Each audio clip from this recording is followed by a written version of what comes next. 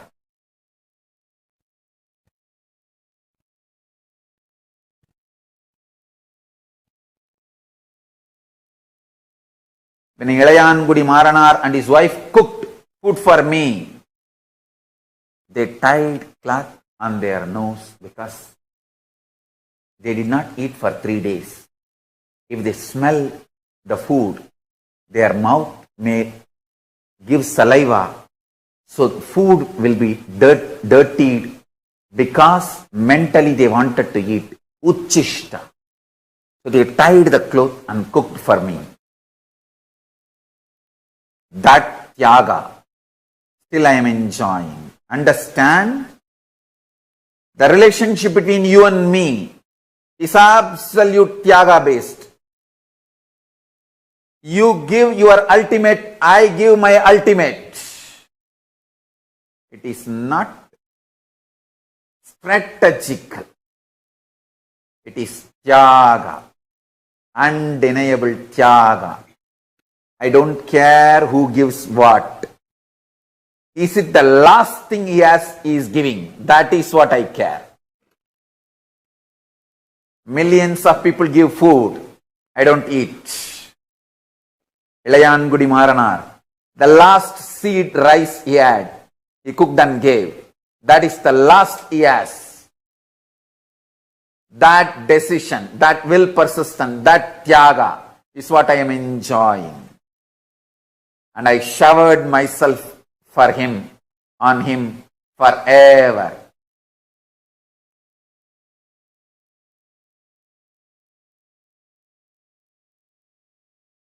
Tyaga is the bridge between guru and disciple, not any other strategy. Fifth, simple one-liner. Simple attachment, simple obedience. That's it. Next.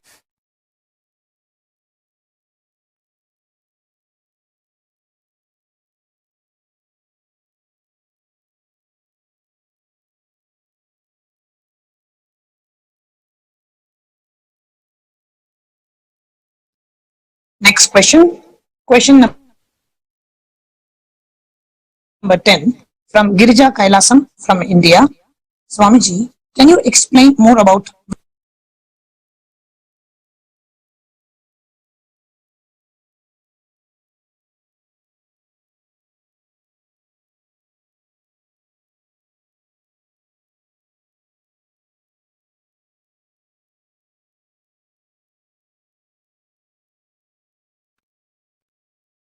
experiencing the supernal effulgence of me and all your visualization dissolving into that is called visual silence.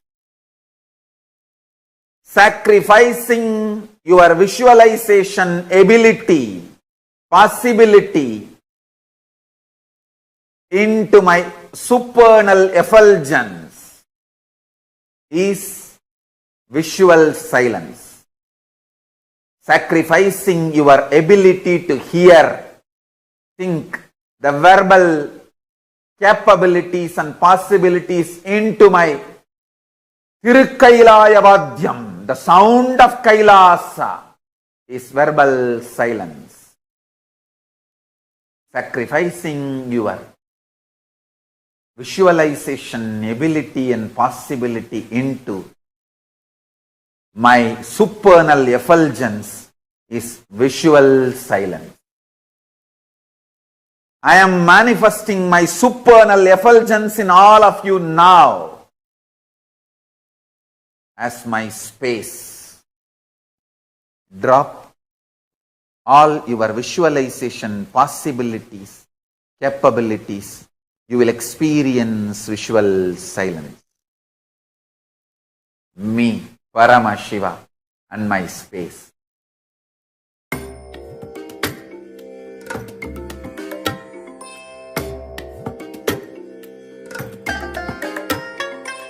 I bless you all.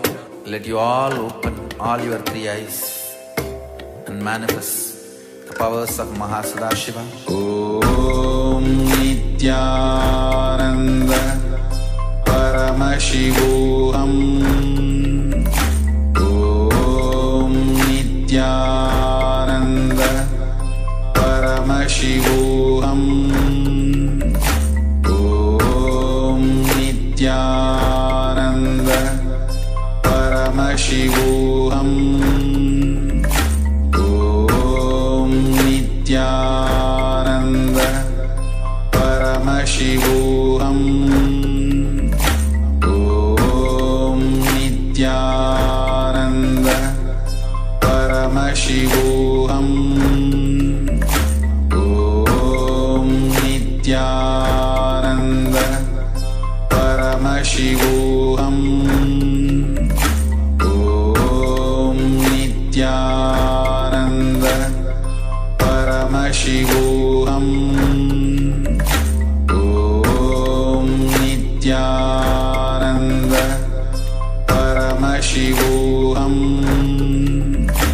Om Nityananda Paramashivoham. Om Nityananda Paramashivoham. Om Nityananda Paramashivoham. Om Nityananda Paramashivoham. Om Nityananda Paramashivoham.